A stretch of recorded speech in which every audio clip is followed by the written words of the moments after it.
কালুপুর যুব সমাজ কর্তৃক আয়োজিত তাফসিরুল কোরআন মাহফিলে আল্লাহ তাআলা যেনাকে সম্মানিত সভাপতির আসনে সহসভাপতির আসনে কবুল করেছেন, সম্মানিত সভাপতি দ্বয়কে অন্তরের অন্তঃস্থল থেকে আমি শুভেচ্ছা জ্ঞাপন করছি। আজকের এই মাহফিলের সম্মানিত প্রধান অতিথি আপনাদের অত্যন্ত প্রিয়ভাজন শ্রদ্ধাভাজন মানুষ, পবিত্র কোরআনের অতন্দ্র প্রহরী সংগ্রামী সৈনিক জনাব নুরুল ইসলাম বুলবুল। আজকের এই মাহফিলের সম্মানিত প্রধান অতিথিকে আমরা সকলের পক্ষ থেকে শুভেচ্ছা জ্ঞাপন করে বরণ করে নিচ্ছি। প্রধান অতিথির আগমন, আলহামদুলিল্লাহ। আজকের এই মাহফিলে সম্মানিত ওলামায়ে কেরাম, সম্মানিত নায়েবে রাসূলগণ, ইন্নামা ইয়াখশাল্লাহ মিন ইবাদিহিল উলামা, যে সমস্ত আলেম ওলামা আপনাদের মাঝে মাঝে বসে আছেন, মঞ্চে আছেন, জোহরের নামাজের পর থেকে আসর পর্যন্ত যিনারা আলোচনা করেছেন, আলেম ওলামা সহ আজকের মাহফিলের বক্তাগণকে অন্তরের অন্তঃস্থল থেকে আমি শুভেচ্ছা জ্ঞাপন করছি। আমার সামনে যারা বসে আছেন, যিনাদেরকে আল্লাহ দয়া করে রহম করে আজকের এই জান্নাতের বাগানে কবুল করেছেন, আমি আমার অন্তরের অন্তঃস্থল থেকে আপনাদের সবাইকে শুভেচ্ছা জ্ঞাপন করছি।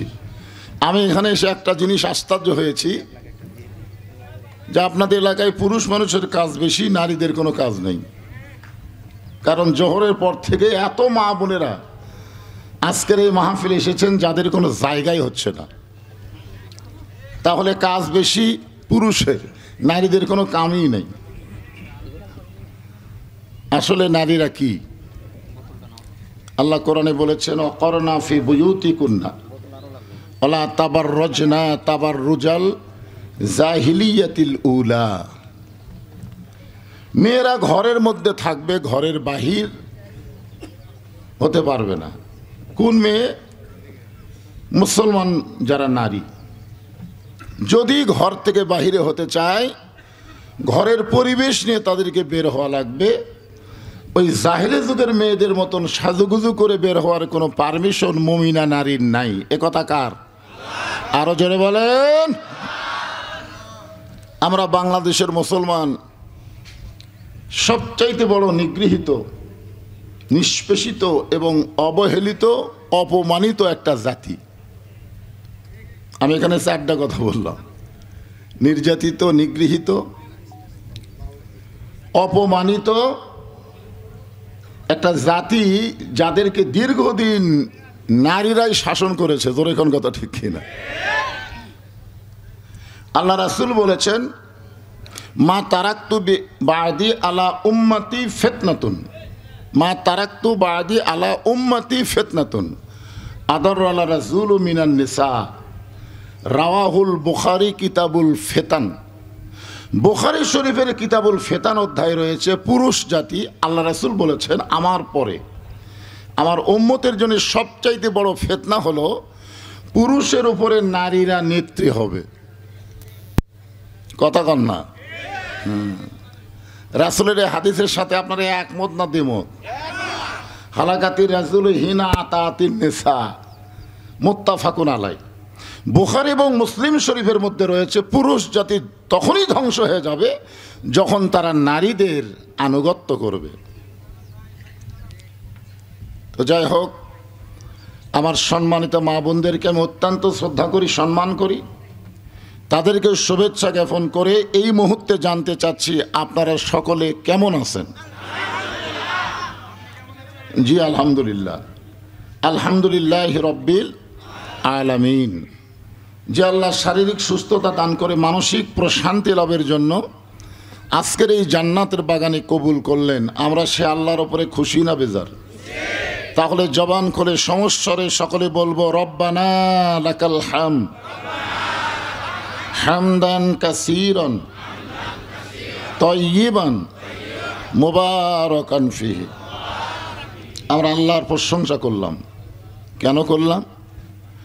ওয়া ইয়াবতাগি গায়রাল ইসলাম দীনান ফালাই ইউকবালা মিনহু। কবরে যখন যাবেন 2 নম্বর প্রশ্ন হবে আমার দীনুকা, তোমার দিন কি? খুব খেয়াল করে শুনতে হবে। ইসলাম ছাড়া অন্য কোনো ধর্ম কেউ যদি গ্রহণ করে, আল্লাহ বলেছেন লা ইউকবালা মিনহু, সেইটা কবুল করা হবে না। আল্লাহর কাছে মনোনীত একমাত্র জীবন বিধানের নাম কি? সবাই বলেন নাম কি? আমরা আল্লাহর প্রশংসা কেন করব? যে আল্লাহ জন্মসূত্রে আমাদেরকে ইসলামের মধ্যে কবুল করেছেন। অন্য ধর্মে জন্ম নিয়ে মুসলমান হওয়া খুবই কঠিন। কারণ যে যে ধর্ম পালন করে মনে করে তারটাই আসল। যে যে ধর্মের উপরে আছে মনে করবে আমার ধর্মই 1 নম্বর। আসলে কি সব ধর্ম 1 নম্বর? ধর্মের মালিককে তো আল্লাহ পাক কোন ধর্মরে গ্রহণ করবে সেটা ডাইরেক্ট কোরআন শরীফের মধ্যে বলে দিয়েছেন। জন্মসূত্রে আল্লাহ আমাদেরকে মুসলমানের ঘরে মুসলমান হিসাবে কবুল করেছেন। এজন্য খুশি না বেজার? তাহলে জবান খুলে বলবো আলহামদুলিল্লাহ। ভাগ্য আমাদের এত ভালো। আল্লাহুম্মা সাল্লি আলা সাইয়্যিদিনা মুহাম্মদ। আমাদের ভাগ্য এত ভালো, আমরা এমন একজন নবী পেয়েছি, তিনি শুধু নবী না, তিনি হলেন আমাদের নেতা। ঠিক ঠিক 2-1টা বলতেছেন। সারা জীবন এমন নেতার পিছনে সময় দিয়েছেন যে নেতা কর্মীদেরকে বিপদে ফালায়া পালায় গেছে। যখন ঠিক কিনা? আছেন আমার মুক্তার, আছেন আমার ব্যারিস্টার, শেষ বিচারের হাইকোর্টেতে তিনি আমায় করবেন পার। আমি পাপী রাসূল জাবিন্দার। আল্লাহ যখন হাকিম হয়ে আমাদেরকে আসামি বানায় বিচার শুরু করবেন, ওই সময় আমাদের নবী নেতা আমাদেরকে সুপারিশ করে জান্নাতে পৌঁছায় দিবে। এমন একজন নেতা পায়া খুশি না বেজার? তাহলে জবান খুলে বলি আলহামদুলিল্লাহ। লাকাদ কানা লাকুম ফি রাসূলিল্লাহি উসওয়াতুন হাসানাহ। যদি সফলতা অর্জন করতে চাও, দুনিয়ার সমস্ত পাংশা নেতার পিছনে ঘোরা বাদ দিয়ে একমাত্র রাসূলের আদর্শকে গ্রহণ করে নাও। একথা কার? আল্লাহ। আমরা আল্লাহর প্রশংসা করবো এই কারণেই যে আল্লাহ তাআলা আমাদেরকে এমন একটা কিতাব দিয়েছেন, যেই কিতাবের প্রথমেই আল্লাহ বলেছেন কোনো সন্দেহ নাই। আছে নাকি? জালিকাল কিতাব লা রাইবা ফিহ। এই কোরআনের মধ্যে কোনো সন্দেহ, কোনো ধোঁকা, কোনো গোঁজামিল। আমাদের বাংলাদেশ চলতেছে কি দিয়ে? গোঁজামিল দিয়ে, ঠিক না? কেউ বলে সংবিধান বাতিল করা লাগবে, কেউ আবার বলতেছে সংবিধানের বাইরে যাওয়া যাবে না। মানুষের তৈরি সংবিধানকে তোমরা এত গুরুত্ব দাও, অথচ আল্লাহর কোরআন যে মুসলমানের সংবিধান, এটা একটা বারও খেয়াল করে না। ধরে কোন কথা ঠিক না? হাই রে হাই, ডক্টর কামাল এক সংবিধান লিখে গেছে। যখন যে সরকার আসতেছে ইচ্ছা মতো সংবিধান পরিবর্তন করতেছে, এই সংবিধানের লাথি মাইরা আল্লাহর কোরআনের সংবিধান হিসেবে আমাদের চলতে হবে। ধরে কোন কথা ঠিক? এগুলো মানুষের তৈরি সংবিধান দিয়ে মুসলমান ইমানকে রক্ষা করা যাবে না।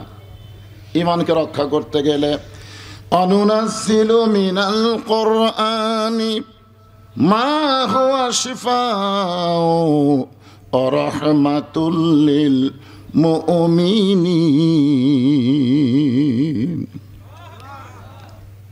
আওয়ামী লীগ বেশি নাকি?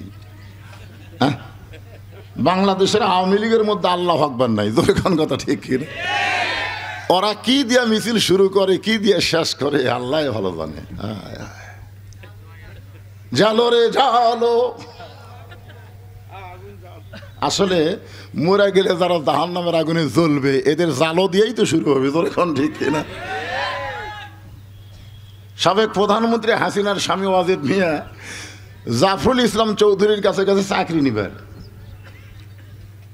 তো জাফরুল ইসলাম বলছে যে ভাই আপনার বউ হলো প্রধানমন্ত্রী আর আপনি চাকরি খোঁজেন। তখন বলে ভাই খালি আগুন জ্বলতেছে, খালি আগুন জ্বলতেছে। হায় হায়, যেই নারী তার স্বামীকে শান্তি দেবার পারে নাই, সেই নারী 15.5 বছর সেই নারী অশান্তির আগুনে আমাদেরকেও ফেলে দিয়েছে। তোর কোন কথা ঠিক কিনা? আমরা মুসলমান, জন্মের সময় আমাদের কানে ডান কানে আল্লাহু আকবার আজান, বাম কানে আকামত আল্লাহু আকবার।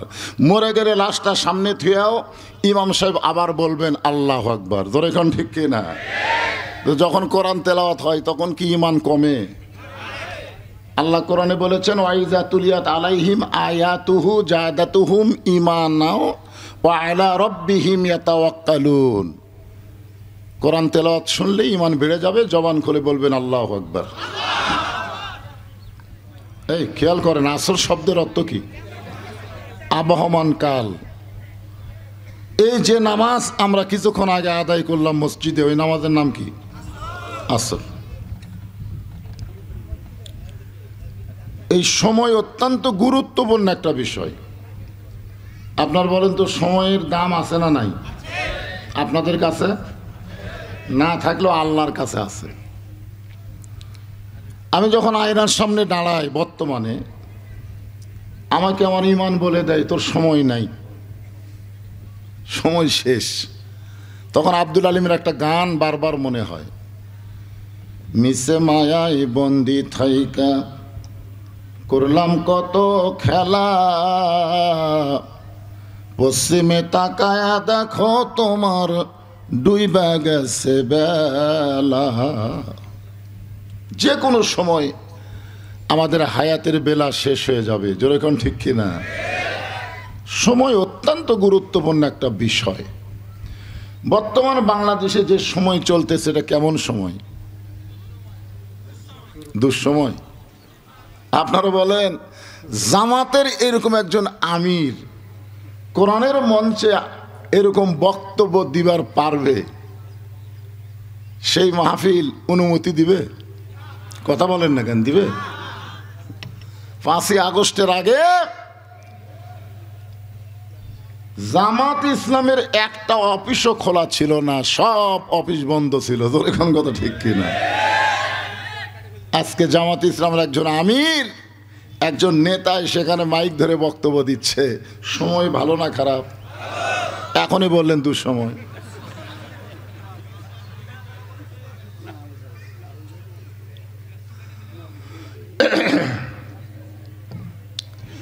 এক পলকের নাই ভরসা, মিশে সকল আশা, কখন বুঝি দারুণ ঝড়ে ভাঙবে তোমার বাসা। যে কোনো সময় আমাদের দুনিয়ার হায়াত শেষ হয়ে যাবে। যেরকম ঠিক কি না? চলতে পথে 2 দিন থামিলাম, যাবার কালে একজন আরো দেখা না পাইলাম। ও আমার সাদের মালা যায় রে ছিঁড়ে, রইব না আর বেশি দিন তোদের মাঝারে। আমি কয়েকটা গান গাইয়া সময় নিয়ে বেশি তাফসীর আজকে করা যাবে না, কারণ আসলেই সময় কম। ঠিক কিনা বলেন? সময়ের শপথ করে আল্লাহ বললেন ইন্নাল ইনসানা লাফি খুসর, নিশ্চয় মানুষগুলো ক্ষতির ভিতরে। মানুষ এটা উভয় লিঙ্গ, মানুষের মধ্যে পুরুষও আছে নারীও আছে। যেরকম ঠিক কিনা? আর একটা আছে, তার নাম হলো হিজড়া, পুরুষও না নারীও না। আপনার বলেন তো হিজড়া কারা? জাতীয় পার্টি।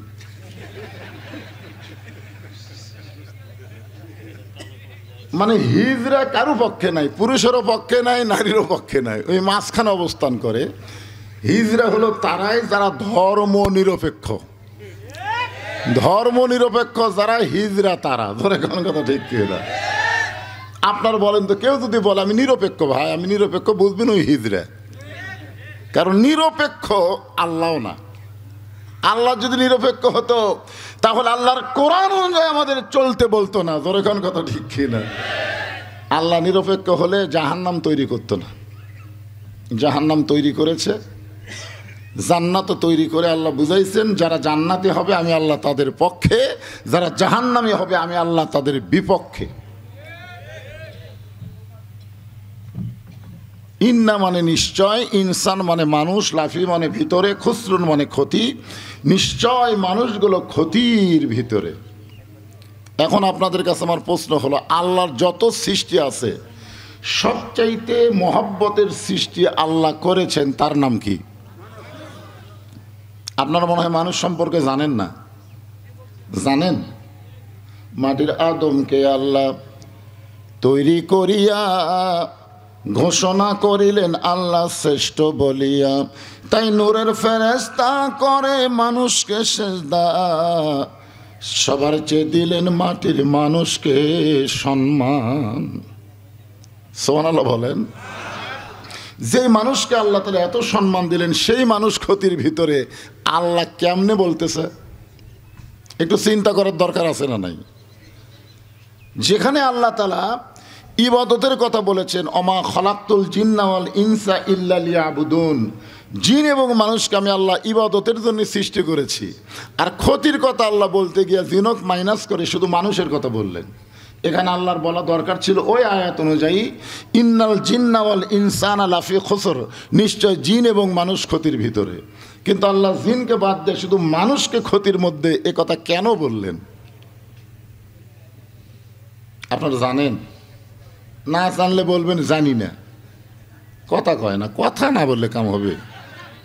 এই কথা না বলার কারণে 500 টাকার গোস্ত 550, কথা না বলার কারণে 550 টাকার গোস্ত 600, এই কথা না বলার কারণে 600 টাকার গোস্ত 650। এখন 650 করে 2 কেজি গোস্ত কিনবার গেছে, 1500 টাকা দিছে, 1400 টাকা নিয়ে 100 টাকা দিচ্ছে। তো বলতে তো ভাইজান গত হাটে 650, আজকে আবার 700 কেন? বলে জনগণ কথা কয় না, আমরা ইচ্ছা মতো দাম বাড়াই। সঙ্গে সঙ্গে কষায়ের কাছে একটা দাও ছিল, খপ করে দাওটা নিয়ে যে কাঠের উপরে গোস্ত কাঠের মারছে লাত্তি মারার ঘাড়ের উপর দাও ধরে বলতেছে, এখন বল কত করে কেজি? কষাই বলতেছে আপনি যা দিবেন তাই। আজকে যদি আমরা কথা বলতে পারতাম, স্বৈরাচারী আমাদের কান্দের উপরে এত নির্যাতন করতে পারতো না। জোরে কোন কথা ঠিক কি না? কথা কয় না, সব বোবা শয়তান হয়ে গেছে। একটু কথা হোহা করবেন। আমার কথা কি আপনারা বুঝতে পারতেছেন? তাহলে একটু হোহা করবেন। যেখানে আল্লাহ ইবাদতের কথা বলেছেন সেখানে জিন ইনসানকে একত্র করে বলেছেন, আর যেখানে ক্ষতির কথা বললেন সেখানে আল্লাহ জিনকে বাদ দেওয়ার কারণ হলো আদর করে মানুষ আল্লাহ বানায়া কেমনে দিবেন জাহান্নামে ফেলিয়া। সুবহানাল্লাহ বলে। আল্লাহর যত সৃষ্টি আছে মানুষকে আল্লাহ আদর কম করে না বেশি করে? দেখেন, মানুষের কথা বলতে গিয়ে আল্লাহ 4টা শপথ করছে। আপনারা সেই সূরা পড়ছেন, 4টা শপথ করছে। অতীন, অজাইতুন, অতুর সিনিন, ওয়াহাজাল বালাদিল আমিন। কয়টা হলো? এরপর আল্লাহ বললেন লাকাদ খালাকনাল ইনসানা ফি আহসানি তাকবীম। সর্বোত্তম আকৃতি দিয়ে আল্লাহ মানুষকে সৃষ্টি করেছেন। সেই মানুষ ক্ষতির মধ্যে পড়ুক, এটা আল্লাহ চায়? জোরে বলেন। এই কারণে আল্লাহ বললেন ইল্লাল্লাযীনা আমানু ওয়া আমিলুস সলিহাতি ওয়া তাওয়াসাউ বিল হক ওয়া তাওয়াসাউ বিস সবর। এখানে 4টা বিষয় আছে, খুব খেয়াল করবেন। আমি সময়ের দিকে খেয়াল করে 4টা বিষয় আপনাদের সামনে বলার চেষ্টা করব। যে 2টা বলে আর 2টা রেখা চলে যাবো তা না, এই সময়ের দিকে খেয়াল করে, কারণ সময়ের সূরা, সময়কে খেয়াল করে আলোচনা করা লাগবে। 4টা বিষয়। 1 নম্বর হলো ঈমান। যেখানে 1 নম্বর কি? ঈমান। আপনারা বোঝেন 1 নম্বরে ঈমান কেন রাখা হলো? কারণ ঈমান যদি ঠিক না থাকে আপনি যতই আমল করেন একটাও আল্লাহর দরবারে কবুল হবে না। প্রত্যেকটা আমল কবুল হওয়ার শর্ত হলো ঈমান ঠিক থাকা। আজকে আমাদের বাংলাদেশে অধিকাংশ মুসলমানের আমল কিছুটা থাকলেও ঈমান নাই। কেমনে নাই আমি বললি আপনারা বুঝতে পারবেন। লোকটা আসরের নামাজ পড়ে জমির ধান দেখবার গেছে, যা দেখো ওপর জমির পানি চলমল করতেছে, নিচে ওর জমির পানি নাই। না না না, ওপরে খালি পানি চলমল করতেছে, নিচে ওর জমিতে এক ফোঁটাও পানি নাই। তখন চারিদিকে তাকায়, এরকম তাকায়, আশেপাশে কেউ নাই। আস্তে করে বসে জমির আলকাটা দিয়ে ওই পানি দিয়ে হাত ধুয়ে উপর দিকে দাঁড়ায় বলতেছে আলহামদুলিল্লাহ, কেউ দেখে নাই। আপনারা বলেন তো লোকটার ঈমান আছে? আমল আছে। আসরের নামাজ পড়িছে, আমল ঠিক আছে, কিন্তু ঈমান নাই। ঈমান যদি থাকতো তাহলে তার ঈমান বলতো কেউ না দেখলেও আল্লাহ দেখতেছে। জোরে কোন কথা ঠিক না? আপনারা বলেন তো, কেউ না দেখে আল্লাহ দেখতেছে, এই বিশ্বাস এই দুনিয়ার আইন দিয়ে কখনোই আসা সম্ভব না। এই বিশ্বাস অন্তরে ধারণ করতে গেলে আল্লাহর কোরআনের আইনের বাস্তবায়ন লাগবে। জোরে কোন কথা ঠিক না? এটা কেমনে? অত লম্বা সময় আমার নাই যে একটা ঘটনা ধরে আপনাদের বুঝাবো, একটু তাফসীর আকারে আপনারা শোনেন। সাহাবীরা বললেন, ইয়া রাসূলুল্লাহ, ঈমান সম্পর্কে আপনার কাছে জানতে চাই। আল্লাহ রাসূল বললেন, ইকরার বিল লিসান, তাসদিক বিল জানান, আমল বিল আরকান, এরই নাম হলো ঈমান। ঈমান সম্পর্কে রাসূল তিনটা কথা বললেন। জবানে বলতে হবে লা ইলাহা ইল্লাল্লাহ, এটা বলা কোনো ফ্যাক্টর না, এটা বলা খুবই সহজ। লা ইলাহা ইল্লাল্লাহ জবানে বলা কোনো কঠিন কথা কয় না, কোনো কঠিন। কিন্তু তাসদিক বিল জানান, কলিজার মধ্যে ঈমান, এটা অত্যন্ত কঠিন একটা বিষয়।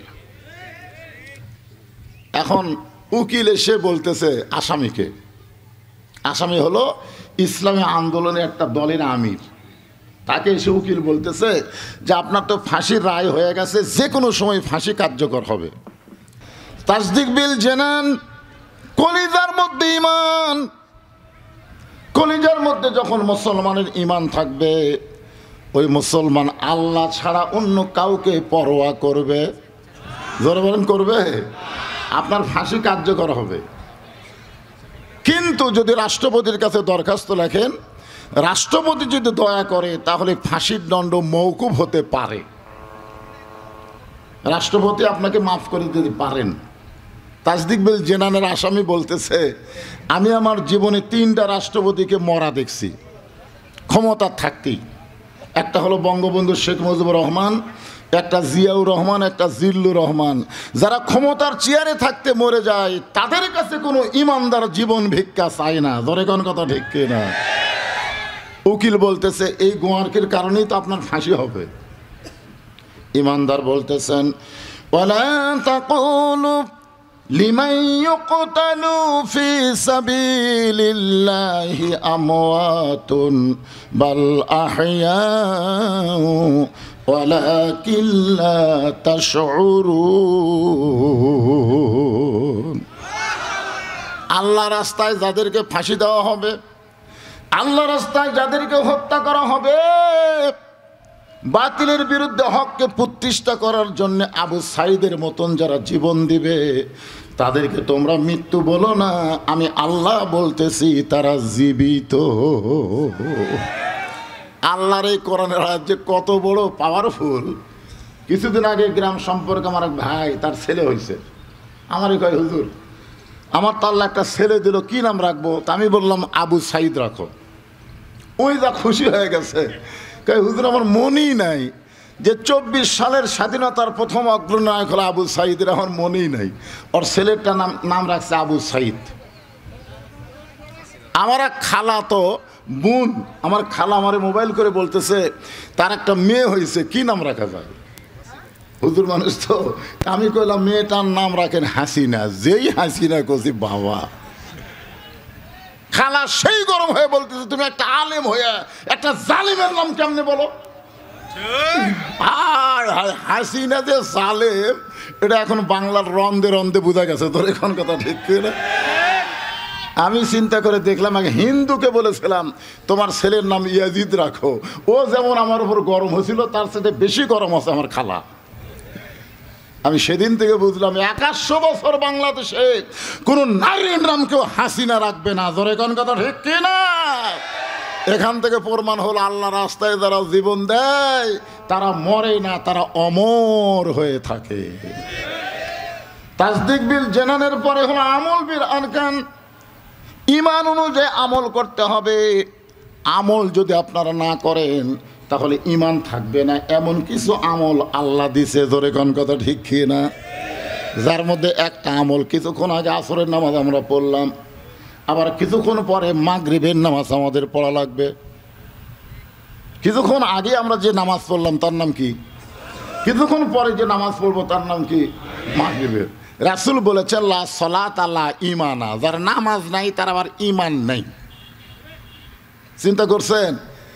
একটা আমল নাম হলো নামাজ, আদায় না করলে ঈমান থাকে না। আপনি যদি হজ না করেন আপনি বেঈমান হবেন এ কথা নাই।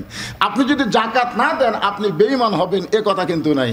আপনি যদি রোজা না করেন আপনি বেঈমান হবেন এ কথা কিন্তু নাই। কিন্তু নামাজ না পড়ার সাথে সাথে আপনি কাফের হয়ে যাবেন। বাইনাল আবদি ওয়াল কুফরি তরকুস সালাত, বান্দা আর কাফেরের মধ্যে পৃথক করার জিনিসটার নামই হলো নামাজ। এখন তো বেকায়দা, কায়দা না বেকায়দা। আমার ওয়াজের বয়স হলো 42 বছর হলে আমি ওয়াজ করতেছি। আমি আরও যদি 100 বছর বাঁচি ওয়াজ করি, আমার ওয়াজ দেওয়া বাংলাদেশের একটা নামাজি হবে না, হবে না। কারণ আল্লাহ রাসূল 13 বছর মক্কায় দাওয়াত দিয়েছেন। দাওয়াতের বিনিময়ে মাত্র 320 জন মুসলমান হয়েছে। নবী হিজরত করে যখন মদিনাত গেলেন মাত্র 8 বছরে 10,000 সাহাবী নিয়ে আল্লাহ রাসূল মক্কা বিজয় করলেন। জোরে বলেন সুবহানাল্লাহ। তাহলে 13 বছরের সংখ্যা কত? 320 জন। আর 8 বছরে 10,000 নিয়ে যদি মক্কাতে আসে, আরও আছে না নাই? 10,000 নিয়ে মক্কাতে আইছে, তাহলে বোঝা গেল আরও 20,000 থাকতে পারে। নারী আছে, বাচ্চারা আছে, অনেকে আছে। এদিকে পোঁ পোঁ করে কি? একটু মনোযোগ দিয়ে শুনবেন। 13 বছর নবী মক্কার দাওয়াত দিলেন। নবী ছিলেন, নবী ইমাম ছিলেন, কিন্তু নেতা নবী ছিলেন না। নেতা ছিল আবু জেহেল। জোরে বলেন কথা ঠিক কি না? কিন্তু হিজরত করে নবী মদিনাত গেলে ওটি অন্য কেউ নেতা আছে? জোরে বলেন। যিনি নবী তিনি নেতা। আমাদের বাংলাদেশের নেতাগুলো যদি ইমামতি করবার পারত তাহলে আমার কোনো আপত্তি ছিল না। কিন্তু অধিকাংশ নেতা মুসল্লি মাঝে মধ্যে হয়, সবসময় তো হয় না। আচ্ছা ঠিক আছে, অধিকাংশ নেতা মাঝে মধ্যে কি হয়? সবসময় মুসল্লি হয়, মাঝে মধ্যে মুসল্লি হয়, কিন্তু ইমামতি করতে পারে। কিন্তু যারা ইমামতি করতে পারে এইরকম মানুষগুলোকে যদি আমরা আগামীতে ওই সংসদে পাঠাবার পারি, বিশ্বাস করেন শুধু কোরআনের ওয়াজ শুনবো না, বাস্তবে আল্লাহর কোরআন আমরা দেখতে পাবো। জোরে কোন কথা ঠিক কিনা? সারা জীবন খালি আবু জেহেলের মতন শুনে গেলে তো হবে না। আবু জেহেল কি কোরআন কম শুনছে? কোরআনের পক্ষে এত প্রশংসা করছে, এত সুন্দর কোরআনের বাণী, রাতটা কোন দিক দিয়ে গেল আমি বুঝবারই পারিনি। কি প্রশংসা! আজকে যদি আপনি বলেন কোরআন ভালো, কোরআন ভালো, কোরআন ভালো, কিন্তু কোরআন অনুযায়ী যদি নিজের জীবনকে না গঠন করি তাহলে কোরআন ভালো আপনার মুখের সার্টিফিকেট লাগবে না। আল্লাহ বলেছে কোরআনে কোনো সন্দেহ নাই। জোরে কোন কথা ঠিক কিনা? একজন আমাকে বলতেছে, হুজুর, একজন খ্রিস্টান মাইকেল হার্ট 100 জন মহামনীষীর জীবনী লিখছেন, তার মধ্যে 1 নম্বরে মুসলমানের নবী। দেখেন তো হুজুর, একটা খ্রিস্টান মুসলমানের নবীকে 1 নম্বর, এই মিয়া খ্রিস্টান সঙ্গে আল্লাহ তাআলা আমাদের নবীকে 1 নম্বরে রাখছে। জোরে কোন কথা ঠিক কিনা?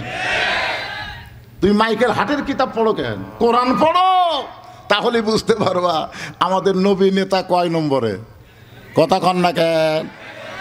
ওয়া ইন্নাকা লাআলা খুলুকিন আযীম। একটু মনোযোগ দিয়ে শুনবেন। আমল বিল আরকান, সূরা আসরের 2 নম্বর বিষয় হলো আমিলুস সলিহা, নেক আমল করতে হবে। নেক আমল যদি আমরা করতে চাই, সব পরিবেশে নেক আমল করার উপায় নাই। নেক আমল তো আপনারা বোঝেন ভালো কাজ। নেক আমল মানে কি কাজ? ও আমিলুস সলিহা মানে নেক আমল, ভালো কাজ, ভালো আমল করা লাগবে। আচ্ছা, আপনার বাড়ি থেকে মসজিদ মনে করেন 100 গজ দূরে। আপনার বাড়ির থেকে মসজিদ কত গজ? 100 গজ দূরে। আপনি জোহরের নামাজ সামনে কাতারে পড়বেন। আপনি বলেন তো নিয়ত ভালো না খারাপ? আপনি ওযু করে সামনে কাতারে নামাজ পড়ার নিয়তে বাড়ির থেকে রওনা দিলেন, কিন্তু রাস্তার ভিতরে 2টা বেপরদা নারী ঘুরঘুর করে ঘুরতেছে। আপনি দেখবার চাননি, কিন্তু চোখত পড়িছে। আপনার বলেন তো তারা মোটর সাইকেল চালায়, এর আগে চোখের মধ্যে পোকা ফালাবার চায়? কোন চায়? কিন্তু হঠাৎ বাতাসে এসে চোখের মধ্যে পড়ে গেছে। তো চোখের মধ্যে যদি পোকা পড়ে, ওই পোকা পড়া অবস্থায় মোটর সাইকেল চালায়, এরকম কোনো বোকা আছে? সাথে সাথে ব্রেক করে ভাই এ ভাই এ ভাই, না হয় নিজেই কাপড় দিয়ে চেষ্টা করে, না পারলে একজনকে বলে ভাই দেখো তো আমার চোখত কোন জায়গায় পোকা পড়ছে রে, একটু তুলে দাও। তো পোকা পড়লে তোলা যায়, কিন্তু 2টা বেপরদা নারী যদি আপনার চোখত পড়ে, অমুকের বউ অমুকের ভাবি আমার চোখত পড়ছে পারে, দেখে তো কোন জায়গাতে আছে, দেখতে দেখতে দেখতে। আপনারা বলেন তো এভাবে কোনোদিন আপনারা দেখাইছেন? কেন দেখান নাই? কারণ চোখত পড়া মাত্রই ওইটা এই জায়গাতে এসে পড়িছে, এটি সেট হচ্ছে এটি। এখন সামনে কাতারে গিয়ে নিয়ত করতেছে ইলা জিহাতিল কাবাতিশ শরীফাত, আল্লাহু আকবার। মুখ আছে কাবার দিকে, চোখ আছে সেজদার দিকে, আর মন খালি বলতেছে কি দেখলাম রে, রাস্তাত কি দেখলাম রে। এখন বলেন ঘরে ঘরে আল্লাহর কোরআনের আলোয় জিকির করতেছে, ঘরে ঘরে চল, তো রাস্তা তাহলে রাস্তার খবর কি? ঘরত তুমি কোরআন চালালা, রাস্তা বেপরদা নারী দখল করলো। এই মুহূর্তের ঘরে ঘরে না, সব জায়গায় আল্লাহর কোরআন জ্বালাতে হবে। জোরে কোন কথা ঠিক কিনা? কোনো জায়গা বাদ দেওয়া চলবে না। সংসদ বাদ দেবেন, গণভবন বাদ, বঙ্গভবন বাদ, এমনকি সব জায়গায় কোরআন এমন একটা লাইট বুঝলেন যে এক জায়গাতে রাখবেন আর এক জায়গাতে রাখবেন না, ওই জায়গা অন্ধকার হয়ে যাবে। এই জন্যে অত্যন্ত গুরুত্বপূর্ণ, মনোযোগ দিয়ে শুনবেন। ও আমিলুস সালিহাত, সূরা আসরের 2 নম্বর বিষয় হলো নেক আমল করতে হবে। পুরুষের জন্য 1 নম্বর নেক আমল হলো নামাজ। ইন্নাস সালাতা তানহা আনিল ফাহশাই ওয়াল মুনকার, একমাত্র নামাজই পারে মানুষকে যাবতীয় খারাপি থেকে বাঁচাই দিতে।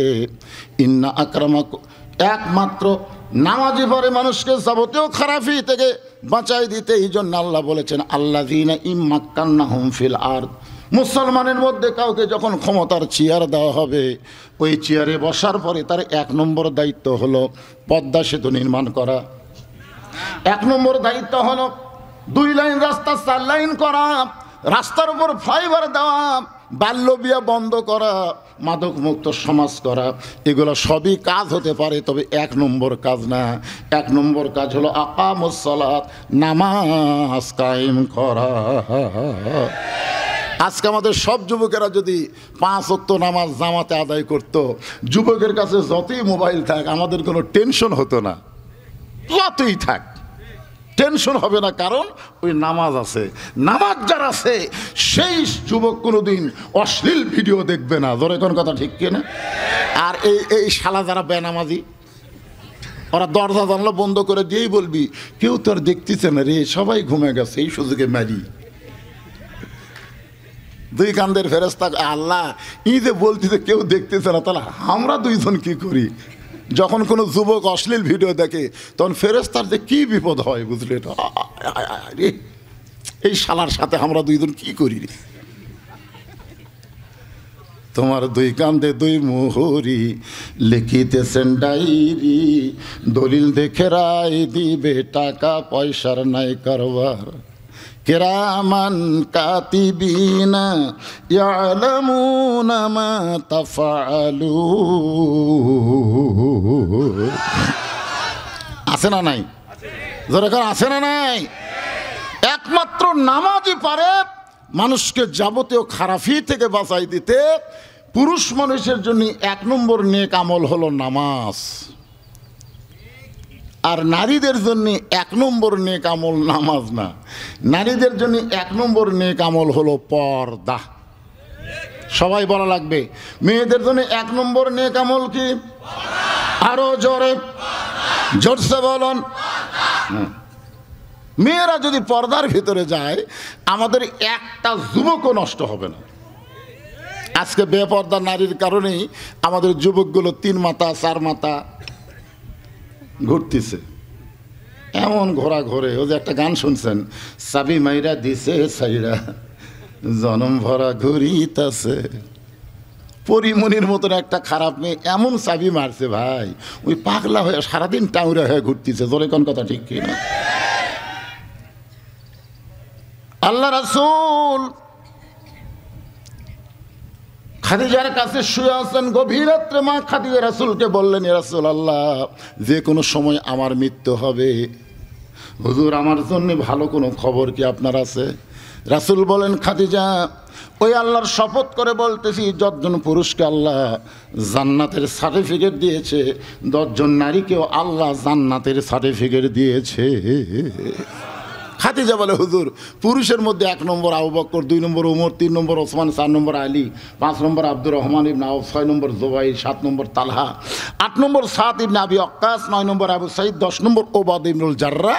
এই 10 জনই হলেন আশারে মুবাশশারা। তো নারীদের মধ্যে 10 জনকে আল্লাহ রাসূল বলে, খাদিজা আপনি কি শুনতে চান? বলে, অবশ্যই শুনতে চাই। আল্লাহ রাসূল বললেন, পুরুষের মধ্যে 1 নম্বর জান্নাতের সার্টিফিকেট পাওয়া হলো আবু বকর, আর নারীদের মধ্যে 1 নম্বর হলো খাদিজা। যেই কইছে খাদিজা, মা খাদিজা নবীর হাত ছাড়ে দেয়, সেই খুশি। আল্লাহ রাসূল বলে, খাদিজা খবর কি? বলে, 1 নম্বর জান্নাতি। রাসূল আবার নিজের বিবিদের সাথে মশকরা করা পছন্দ করতেন। নিজের বিবিদের সাথে রাসূল খুবই মশকরা করতেন। মশকরা বোঝেন? একটু আনন্দ করছেন, এনজয় করছেন। আর আমরা তো বাহিরে ভাবির সাথে মশকরা করি, আর বইয়ের কাছে দারোগা। বাড়িতে এসে ও মোশান রে, বড়দের মোশান, আর ভাবির সাথে কয়, ভাবি আপনার যে কি সাইজ, ভাবি মনে হয় আপনার বিয়েই হয়নি। ও বাবা, দুনিয়ার কোন নারীর সাথে মশকরা করা যাবে না। একজনের সাথে করতে পারবেন, তিনি আপনার বিবি। ধরে কোন তিনি কে? আল্লাহ রাসূল মুস্কি হাসিতে বললেন, খাদিজা আপনি যদি 1 নম্বর জান্নাতি হন, তাহলে 2 নম্বর জান্নাতি কে হলে ভালো হয়? পুরুষের মধ্যে 2 নম্বর হলো ওমর, তাহলে নারীদের মধ্যে 2 নম্বর কে হলে ভালো হয়? খাদিজা বলতেছি, ইয়া রাসূলুল্লাহ, আমার কাছে যদি শুনতে চান তাহলে শোনেন, আমার ফাতেমাকে আল্লাহ যেন 2 নম্বর ঘোষণা করে। খাদিজার কথা শুনে নবী বললেন, এটা একটা মায়ের কথা। আল্লাহ আপনাকে 4টা মেয়ে দিছে, রোকেয়া, কুলসুমা, জয়নাব, ফাতেমা। তো অন্য 3টা মেয়ের কথা না বলে আপনি ফাতেমার কথা বলতেছেন, কারণ খাদিজা বলতেছে, হুজুর আপনি তো বাবা, আপনি বুঝবেন না। দেখছেন, এখনকার তো নবী মনে নাই, এখন বাবা।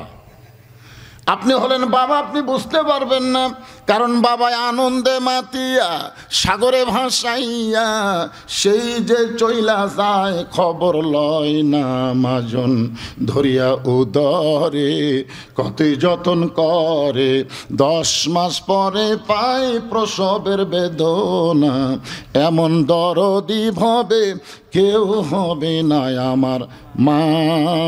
মাগো অওয়াসাইনাল ইনসানা বিওয়ালিদাইহি ইহসানান হামালাতুহু উম্মুহু। উম্মুহু শব্দ হলো মা, আমাদের মা। ধরে বলেন, কার মা? আমাদের মা, আমার মা। মা বোঝেন? এই ছেলেরা, মা বোঝো? মায়ের পায়ের তলে সন্তানের জান্নাত, শাশুড়ির পায়ের তলে কিন্তু জান্নাত নেই। মায়ের পায়ের তলে সন্তানের জান্নাত। আজকে অনেক ছেলে আছে বইয়ের বুদ্ধি শুনে মাকে কষ্ট দেয়। এরকম আছে না? না জোরে কোন আছে না? নাই? অনেক ছেলে আছে দেখবেন, বইয়ের বুদ্ধি শুনে মাকে কষ্ট দেয়। এরা আবার কি শুরু হলো ওই দিক রে? আমি আপনাদের চাঁপাই নবগঞ্জে বহু ওয়াজ করছি, কিন্তু আজকের মতন বিপদে কোনোদিন পড়িনি। জোহরের নামাজ পড়ছি, আর আসরের পরে আমাকে তেজর দিচ্ছে, আমাকে বসে থার লোক যারা আমাকে চিনে তারা কেউ আমাকে বসে হয় না, আসছেন হুজুর খাওয়া দাওয়া করে ওঠেন। আজকে বসে থাকার পরে আমার বুলবুল ভাই আসলো, তাকে আবার দিলাম। তিনি আবার কিছু আমার পক্ষেরই কথা বললেন, যেটা আমার বলা দরকার সেটা ভাই বলে দিয়েছেন, আলহামদুলিল্লাহ। আবার মাইক বন্ধ হলো, কারেন্ট গেল, আবার কারেন্ট আছে, আবার এক মাইক শুরু হলো। ওই এলাকাত কি কেউ নাই? ওই রাস্তাত কি কোনো মুসলমানের বাচ্চা নাই? এই মাইকটা বন্ধ করে দিবে, এখানে আলোচনা হচ্ছে, অন্তত হাফ কিলো কোনো মাইক চলবে না। জোরে কোন কথা ঠিক কিনা? আরে ওই মাইক চলা মানে তো হাসিনা গ্রহণ করা, হাসিনা। ওটা হাসিনা মাইক করছে, বন্ধ করছে। আশ্চর্য কথা। অবশ্যই জানে এখানে কোরআনের মাহফিল হচ্ছে, একটা বক্তা ওয়াজ করতেছে, তারপরে মাইক চালু করছে এই জায়গা, যা সাইডে যা। আল্লাহর বান্দার একটু মনোযোগ দিয়ে শুনবেন। পুরুষের জন্য 1 নম্বর হলো নামাজ, আর নারীদের জন্য 1 নম্বর হলো পর্দা। এই পর্দা বুঝাইতে গিয়ে খাদিজা বলতেছি, ইয়া রাসূলুল্লাহ, ফাতেমাকে আল্লাহ 2 নম্বর ঘোষণা করুক, আমি হলাম 1 নম্বর আর আমার মেয়ে হলো 2 নম্বর। আল্লাহ রাসূল বলেন, খাদিজা ফাতেমা তো জান্নাতি নয়, ফাতেমা তো জান্নাতি নয়। যেই বলেছে ফাতেমা জান্নাতি নয়, খাদিজা দৌড়ে এসে বলে, ইয়া রাসূলুল্লাহ, তাহলে আমার ফাতেমার খবর কি? রাসূল বললেন, জান্নাতি নারীদের নেত্রী। খামাখা ফাতেমার নম্বর দেখি হবি, ফাতেমা হলো সবার ওপর। খাদিজা বলতেছে, আমি মা হয়ে 1 নম্বর, আর ফাতেমা যদি নেত্রী হয় তাহলে আমার খবর কি? ইয়া রাসূলুল্লাহ, গভীর রাত, কেউ জানে না, আমি আর আপনি জানি। ফাতেমাকে আপনি 1 নম্বরে থন, আর আমাকে জান্নাতি নারীদের নেত্রী বলেন। আল্লাহ রাসূল বলেন, খাদিজা আমি হলাম বন্টনকারী, দেওয়ার মালিককে। আমি রাসূল কিছুই বলতে পারি না। মা ইয়ান্তিকু আনিল হাওয়া ইন হুয়া ইল্লা ওয়াহয়ুহা। আপনার বলেন তো, রাসূল কোনো কিছু বলতে পারেন? আল্লাহ বলার হুকুম দিয়েছে বলে তুমি 1 নম্বর, আর ফাতেমা হলো জান্নাতি নারীদের নেত্রী। খাদিজা বলে, রাসূলুল্লাহ, কোন আমলের কারণে ফাতেমাকে আল্লাহ খাতুনে জান্নাত ডিগ্রি দিল, জান্নাতি নারীদের ডিগ্রি দিল, এটা না বলা পর্যন্ত আপনার হাত আমি ছাড়ব না।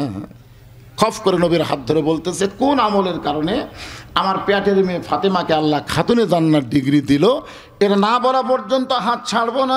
রাসূল বলেন, খাদিজা আমি আপনাকে 2টা প্রশ্ন করব। 1 নম্বর প্রশ্ন হলো, আমি কত বছর বয়সে ঈমান গ্রহণ করছেন? 1 নম্বর প্রশ্ন হলো, আপনি কত বছর বয়সে ঈমান গ্রহণ করছেন? খাদিজা বলে, হুজুর 55 বছর বয়সে আমি ঈমান গ্রহণ করেছি। আল্লাহ নবী বলেন, খাদিজা ঈমান গ্রহণ করার আগে আপনি কি ছিলেন? খাদিজা বলতে যে, হুজুর আমি কাফের ছিলাম। রাসূল বলে, খাদিজা আপনার জীবনের 55 বছর আপনি কুফরে হালে কাটাইছেন, এখন বলেন ফাতেমা কত বছর বয়সে ঈমান গ্রহণ করেছে? খাদিজা বলতেছে, জান্নাতি জান্নাতি, আমার ফাতেমা জান্নাতি হয়ে জন্ম নিয়েছে।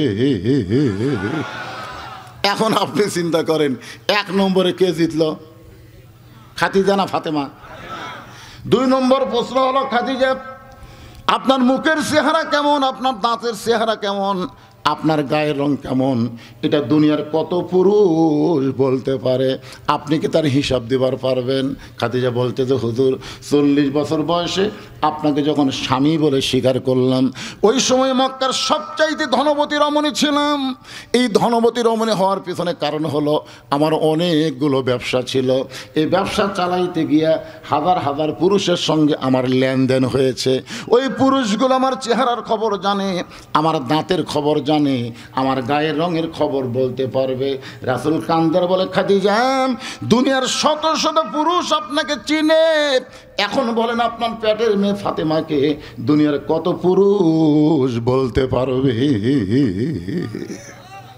খাদিজা বলতেছে, ইয়া রাসূলুল্লাহ আমি কি বলবো, আমার ফাতেমা যখন জন্ম নিয়েছে আমি মা হয়ে খেয়াল করে দেখলাম ফাতেমার ইজ্জত আমি নিজে মাও দেখতে পারি নাই। ফাতেমা যখন জন্ম নিয়েছে নিজের ইজ্জতের উপর হাত দেওয়া জন্ম নিয়েছে। খাদিজা বলতেছে, রাসূলুল্লাহ আমি মা হয়ে বলতেছি ফাতেমার জন্মসূত্রে পর্দার মধ্যে জন্মগ্রহণ করেছে। রাসূল কান্দের বলে, খাদিজা মনে কষ্ট নেবেন না, ফাতেমা পর্দার মধ্যে বড় হবে, ফাতেমা পর্দার ভিতরে দুনিয়া থেকে বিদায় নিবে, ফাতেমার কবরটাও পর্দার মধ্যে হবে, এমনকি ফাতেমার কবরটাও আল্লাহ পর্দা করে দিবে। শুধুমাত্র পর্দানিশী হওয়ার কারণে আপনাকে বাদ দিয়ে ফাতেমাকে আল্লাহ 1 নম্বর খাতুনে জান্নাত ডিগ্রি দিয়েছে। আমার মায়েরা যারা পর্দার অন্তর আছেন মা, আপনাদের 1 নম্বর নেক আমল হলো পর্দা। পর্দা যদি না থাকে কোনো ইবাদত আল্লাহ নারীর কবুল করবে না। 1 নম্বর মেয়েদের হলো পর্দা, আর পুরুষের জন্য 1 নম্বর হলো, জোরে বলেন যুবকেরা, নামাজ তো ঠিকই চিল্লা খইলা, আসরের নামাজ কারা কারা পড়নি? হাত তুলবার করছি।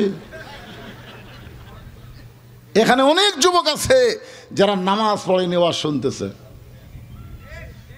এক লোক শুনেছে টুপির উপরে পাগড়ি পরে নামাজ পড়লে 70 গুণ আল্লাহ সওয়াব দেয়। ওই সেদিন থেকে পাগড়ি পরে নামাজ পড়ে। একদিন মসজিদে গিয়ে খেয়াল করে থাকে পাগড়ি আনে নাই। চিন্তা করতেছে জামাতে নামাজ পড়লে 27 গুণ, আর পাগড়ি দিলে 70 গুণ। ইচ্ছা করে জামাত বাদ দিছে। সবাই নামাজ পড়া যখন বাড়িতে গেছে, ও তখন মসজিদের মধ্যে গিয়ে এক টানে লুঙ্গি খুলে ওই লুঙ্গি আড়াআড়ি ভাঁজ দিয়ে মাথার পাগড়ি দিছে। পাগড়ি পরে রুকুর থেকে যে শেষ দাঁত গেছে, ইতিমধ্যে এক মুসল্লি মসজিদের মধ্যে ঢুকাই দেখে কেরে শেষ দাঁত আছে, 5 হাত কাপড় নাই, মারছে লাত্তি। লাভ দুটা বলে ভাই আমার মারলেন কে? মারার কারণ হলো তো লুঙ্গি। বলে তোমার চোখ নাই, লুঙ্গি আমার মাথাত। আরে পরনের লুঙ্গি মাথাত কেন? বলে সওয়াবের আশায়। পাগড়ি পরে নামাজ পড়লে 70 গুণ সওয়াব পাওয়া যায়। পাগল, পাগড়ি পরা হলো সুন্নাত আর লুঙ্গি পরা হলো ফরজ। ফরজ বাদ দিয়ে সুন্নত আদায় করতেছে। ওয়াজ শোনা হলো মুস্তাহাব, আর আসরের নামাজ পড়া হলো ফরজ। জোরে কোন কথা ঠিক কি না? এই জন্য আমার সঙ্গে সকলে বলেন, আসরের নামাজ বাদ দিয়া, জোরে কোন, আসরের নামাজ বাদ দিয়া যারা ওয়াজ শুনতেছে তারা লুঙ্গি খুলিয়া মাথায়, আবার ওয়াজ শেষের পরে যারা মাগরিব বাদ দিবে তারা লুঙ্গি খুলিয়া মাথায় পাগড়ি পরিবে। ঠিক? তাহলে ইমানের কথা শেষ, নেক আমলের কথা শেষ। এখন আসতেছে ওয়াতাওয়াসাউ বিল হক। সূরা আসরের বিষয় কয়টা? 4টা বিষয়। এখন হকের উপর কিছু কথা বলা লাগবে। হকের কথা বলতে হবে, হক পথে চলতে হবে। হকের পথে চলতে গেলে নানা রকম বিপদ আপদ মুসিবত আসবে। জোরে কোন কথা ঠিক কিনা? আজিজুল হকের নাম শুনছেন আপনারা? আজিজুল হক নাম শুনছেন? বুখারী শরীফের যিনি বাংলা অনুবাদ করছেন শাইখুল হাদিস আজিজুল হক, এখন আমরা বলবো রহমতুল্লাহ আলাই, তিনি দুনিয়াতে নাই। ওনাকে কিন্তু এই বাপের বেটি হাসিনা গ্রেফতার করছিল। আপনারা বলেন তো আজিজুল হককে গ্রেফতার করার পিছনে কারণ কি? ওনার আবার একটা ছেলে শাইখুল হাদিস মামুনুল হক, এটাও হক। এইটারে গ্রেফতার করার কারণ কি আপনার বলেন তো? কুল জাল হক জাহাকাল বাতিল ইন্নাল বাতিলা কানা জাহুকা ওয়াতাওয়াসাউ বিল হক। একটু মনোযোগ দেবেন। সবচাইতে বড় সত্য কথা হলো কোরআনের ওয়াজ শুনলে হবে না, বাস্তবে আল্লাহর কোরআনকে গ্রহণ করা লাগবে। জোরে কোন কথা ঠিক? আর কোরআনকে গ্রহণ করতে গিয়ে যদি প্রয়োজন হয় বাতিলের বিরুদ্ধে লড়াই করে জীবন দেওয়া সবচাইতে বড় সত্য কথা। জোরে কোন কথা ঠিক কিনা? হ্যাঁ, আমরা আজকে নিয়ত করব এই জীবন থাকতে এই ঈমান নিয়ে আমল করতে ইচ্ছা হলে আর কোনো জালেমকে ক্ষমতার চেয়ারে বসতে দেওয়া যাবে, এই নিয়ত আছে আপনাদের? তাহলে সামনে আছে শুভ দিন, চিন্তা ভাবনা এখনই করা লাগবে। তো চোর বাটফার এইগুলাকে আর আমরা সংসদ পাঠাবো না ভাই। এখন আমরা ভালো মানুষগুলো পাঠাবার চাই। কথা যদি নাও বলেন অসুবিধা নেই, আপনি কথা বলবেন না, কি আছে? আল্লাহ বলবে কে রে ফেরেশতা, ওরা কথা কইলো না কেন? ফেরেশতাকে আপনি ভালো জানেন। আল্লাহ কয় যারা মুসলমানের মধ্যে হক কথা বলার সময় জবান বন্ধ রাখে বুঝবে এরা মুনাফিক। ফেরেশতা কবে আল্লাহ মাথার টুপি মুখর দাড়ি এর পরে মুনাফিক কেমনে হলো? আপনারা বলেন তো সর্বপ্রথম যিনি মুনাফিক হয়েছে কি কারণে মুনাফিক হয়েছে আপনারা জানেন? হযরত আবু বকরের ডান পাশে দাঁড়ায় তিনি নামাজ পড়তেন, তাকবীরে উলার সাথে প্রত্যেক ওয়াক্ত নামাজ জামাতে পড়তেন। আবু বকর রাদিয়াল্লাহু ডান পাশে দাঁড়াতেন। আবু বকর রাদিয়াল্লাহু দাড়ি চাইতো, দাড়ি বড়, টুপি আছে, পাগড়ি আছে, জুব্বা তো সেই মাশাআল্লাহ। হ্যাঁ, এত সুন্দর মুসল্লি, তাকবীরে উলার সাথে নামাজ পড়ে, তার আগে কেউ মসজিদে ঢুকতে পারে না। কিন্তু যখন আল্লাহ তাআলা আয়াত নাজিল করলেন, ইয়া আইয়ুহান নাবিয়্যু হারজিল মুমিনিনা আলাল কিতাল, ওগো নবী, যারা আপনার পিছনে জামাতবদ্ধ হয়ে নামাজ পড়ে তাদেরকে স্ট্যান্ডিং আর্মি করে গড়ে তোলেন, কারণ যে কোনো সময় মক্কার কাফের মদিনা আক্রমণ করতে পারে। মক্কার কাফের যখন মদিনা আক্রমণ করবে তখন দোয়া দিয়া, দরুদ দিয়া আপনি মদিনা রক্ষা করতে পারবেন না। ওদের বিরুদ্ধে অস্ত্র ধারণ করতে হবে, যুদ্ধ করা লাগবে। এই কথা যখন নবী সাহাবীদের মধ্যে বললেন, ওই সামনে কাতারের দাড়িওয়ালা, টুপিওয়ালা, জুব্বালা নবীর কাছে এসে বলতেছে, হুজুর এটা না গন্ডগোলের আয়াত। আয়াত নাজিল করছে কে? ই কি কয় এটা না গন্ডগোলের আয়াত। আজও বাংলাদেশে এরকম মুনাফিক মার্কে কিছু মুসলমান আছে, আমরা ইসলামী আন্দোলনের জিহাদি বক্তব্য দিলি কয় এই হুজুর তো গন্ডগোল করে বেড়াচ্ছে। জোরে কোন কথা ঠিক কিনা? আমার এক দাদা মাঝে মধ্যেই বলতো গন্ডগোলের বছর, গন্ডগোলের বছর। তা আমি দাদাকে বললাম, দাদা গন্ডগোলের বছর এটা কোন বছর কে জানিস না? ওই 71 সাল। আমি বললাম, দাদা 71 সাল হলো মুক্তিযুদ্ধের বছর, আর আপনি গন্ডগোল করেন? কয় শালা শেখ মুজিব ভারতের চামচা রে। আমার দাদা আমাকে কয়, এই শালা শেখ মুজিব ভারতের চামচা, আমরা পশ্চিম পাকিস্তান পূর্ব পাকিস্তান দুই ভাই, এই শালা ভারত কি করলো, ওই একটা গন্ডগোল লাগিয়ে দিল। আমি তখন ছোট মানুষ বুঝবার পারিনি, কিন্তু এখন বুঝতেছি ভাই রে, হাসিনা কিন্তু 15.5 বছর আমাদের বাংলাদেশের স্বাধীনতা চাইনি, ভারতের অঙ্গরাজ্য বানাবার চাইছে। ধরে কোন কথা ঠিক কিনা? হাসিনা কিন্তু বাংলাদেশের মাল না, ও হলো ভারতের প্রোডাকশন। জোরে কোন কথা ঠিক কিনা? কি মনে করতেছেন হাসিনা হামাকের মা? যুদ্ধের সময় আর বাপ স্যারেন্ডার করে পাকিস্তানত বন্দী হয়ে থাকলো, আর এরা সব ভাই বোন থাকলো ভারতত। যুদ্ধ করলো কে? হ্যাঁ, যুদ্ধের ঘোষণা করলো কে? আর যুদ্ধ করলো কে? আর যেই যুদ্ধ শেষ হলো, ওই আসা বিমান থেকে নামলি কতগুলো চামচা কয় এটাই জাতির পিতা। জাতির পিতা না যুদ্ধের পিতা, শালা শয়তানেরা। জাতির পিতা, মুসলমানের বাচ্চা, যাকে তাকে জাতির পিতা দাও, তোমাদের লজ্জা করে না? সবচেয়ে বড় হক কথা হলো মিল্লাতা আবিকুম ইব্রাহিম হুয়া সাম্মাকুমুল মুসলিমিন। জোরে কোন ঠিক না? অথবা সবিল হক। একটু গাও গরম করা লাগবে, কি করবেন?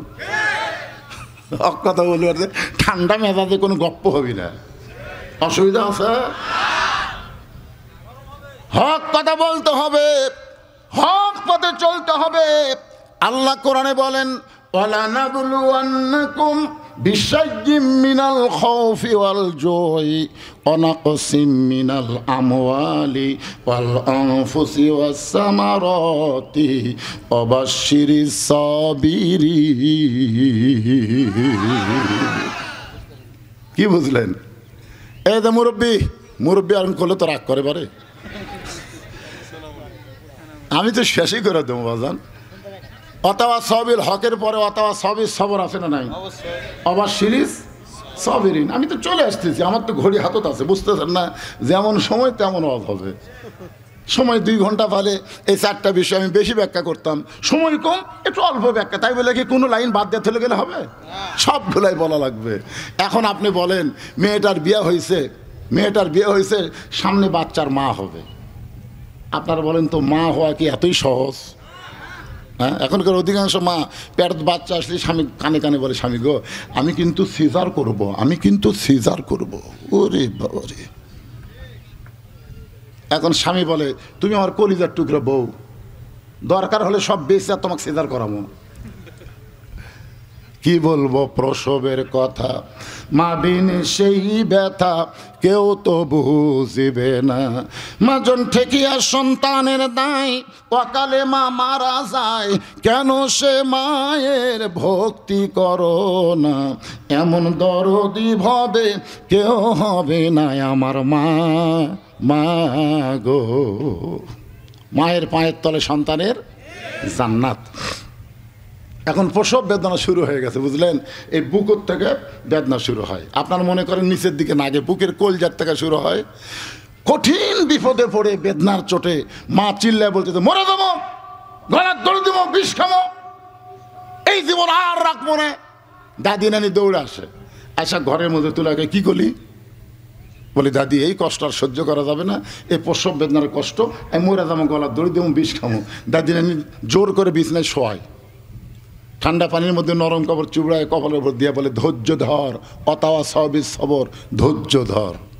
মা হয় এতই সহজ, ধৈর্য ধর, কিসের মরে যাবো রে, কিসের বিষ খাবো, জোর করে লাতনিরে ধৈর্য ধরায়। একসময় ধাত্রী বাচ্চা টান দিচ্ছে, কঠিন ব্যথায় মা বেহুশ হয়ে গেছে, আর বাচ্চা মেয়ে মেয়ে বলে কান্দিছে। বাচ্চারে গোসল করায়া ওই মায়ের বুকে যখন দেয়, বাচ্চার দেহের পরশে মায়ে হুঁশ ফিরে পায়। হুঁশ ফিরে পাওয়ার পরে আস্তে করে সন্তানকে মুখের কাছে নিয়ে আসে, আদরের চুমু দেয়। দাদি নানি তিরস্কার করে বলে, যার জন্য গলার দড়ি দিবার চাইলি, বিষ খাবার চাইলি, এত কষ্ট দিয়ে তোকে দুনিয়াতে আসলো, একে লাথি মার, একে ফেলা দে, এরে চুমা খাস না। মা তখন কান্দার বলে, দাদি কষ্টের পরে এমন শান্তি আগে বুঝবার পারি নাই। আজকে আমরা বাংলার মুসলমান 15.5 বছর ধরে কষ্ট করতেছি, আর কষ্ট করতে চাই না। এই 15.5 বছরের মধ্যে 50 বছর যিনি কোরআনের তাফসির করলেন, কোরআনের পাখিকে জেলখানা থেকে বের করে হাসপাতালে তাকে হত্যা করা হলো। অনেক ইসলামী আন্দোলন নেতাকে বিনা দোষে ফাঁসি দেওয়া হলো, জেল হলো, জুলুম হলো, নানা রকম প্রসব বেদনার নির্যাতন আমরা সহ্য করেছি। আগামীতে শুভ দিন আসতেছে, আমরা আর বেদনা সহ্য করব না। মা যেমন তার সন্তানকে কোলে পাইছে, সমস্ত ব্যথা বেদনা ভুলে গেছে। আমরাও কোরআনের সমাজ দিয়ে আগামীতে আল্লাহর কলেমার পতাকা বাংলার জমিনে দেখতে চাই। আল্লাহ তাআলা